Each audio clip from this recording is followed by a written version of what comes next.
Can you hear that? The sound of nothing? But is it really nothing? Or is it the absence of artificial man-made sound that makes it nothing? If you go outside and stay still for just a moment, you can hear all the sounds of silence. A slight rustle in the trees, a bird warbling expertly, cicadas in the evening, which is my personal favorite sound of the summer. Outside, nothing is ever completely silent. During the tropical storm passing through last week, the house I live in lost power. We had no power and no hot water for nearly an entire week. As a result, coming home, especially after it got dark outside, was a completely different experience. Without all the oral cues running in the background, such as the churning of the ice maker in the freezer or the fans in my room, nighttime took on a new meaning. Everything artificial in the house had come to a standstill. All of a sudden, I became more sensitive to lights and sounds filtering in from the outdoors. And a few times, a shadow from one of my candles made my heart nearly skip a beat because it looked like a person was in the room with me. I find it almost miraculously serendipitous that I prepared and thought through the concepts and content of this video before the storm. It would have been truly foreshadowing had I published the video before the storm, but I actually finished the edits the day of the power outage and uploaded it in a Starbucks the following day. You know that saying, what is it? Life imitates art far more than art imitates life. I think it's an Oscar Wilde quote. Well, how fitting for this situation.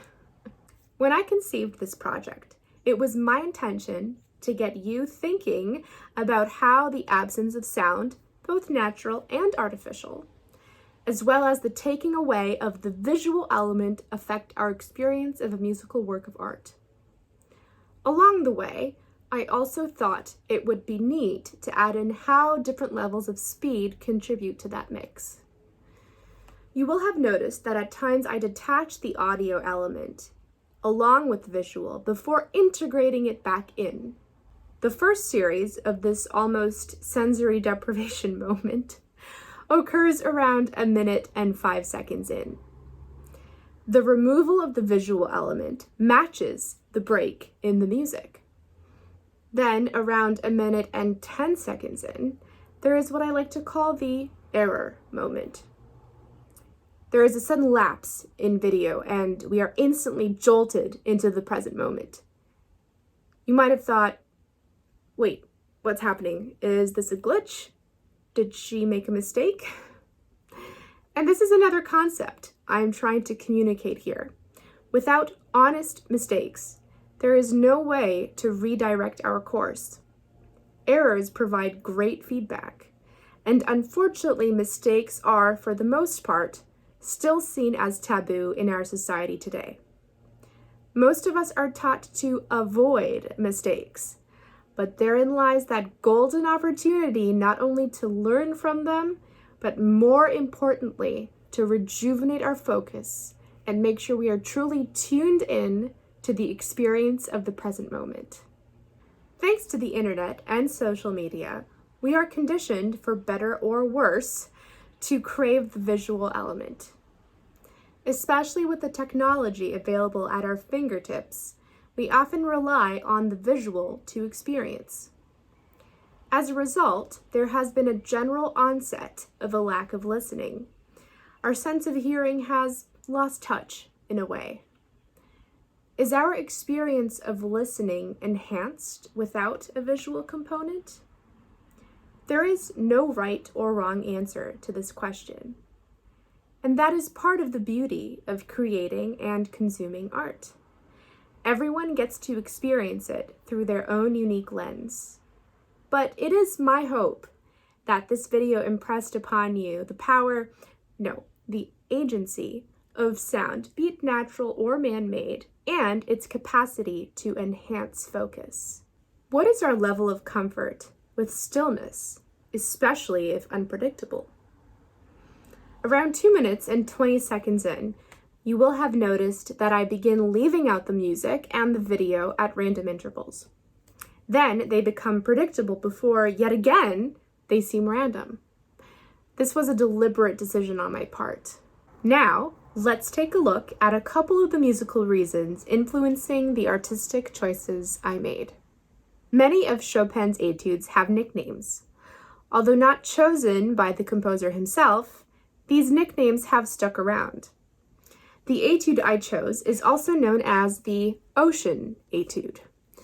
I'm sure you could see why the ocean comes to mind with this music. There's the tempestuous character, cascading figures rising up and down like waves. What else? Sonorous bass notes imitating the crashing of the waves against the cliffs. Needless to say, this nickname prompted my choice of videography for this project. There are 2 musical features that specifically inspired me in creating the musical collage in the first half of the video. First, the melody. Give it a listen.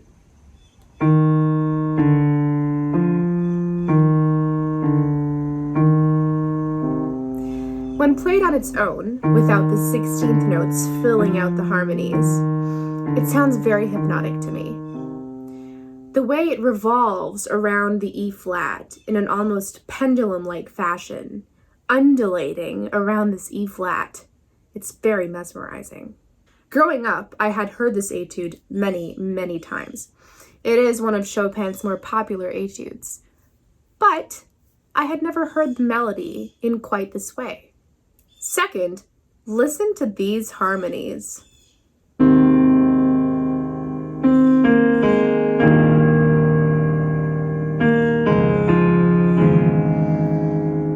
What do they sound like to you? When you think Chopin or classical music, would you think of these harmonies? Probably not. I adore the way these harmonies seem to predate our popular songs today. So lush, so sonorous. In closing, I'd like to loop back to where we started, to that theme of stillness, which the blue jay outside is really not feeling right now. I want to leave you with a quote that happens to also be particularly apt in these COVID times. It is from Mihaly Csikszentmihalyi's book called Flow, The Psychology of Optimal Experience. And pardon my Hungarian. I probably did not pronounce that correctly, but I tried my best. The quote goes,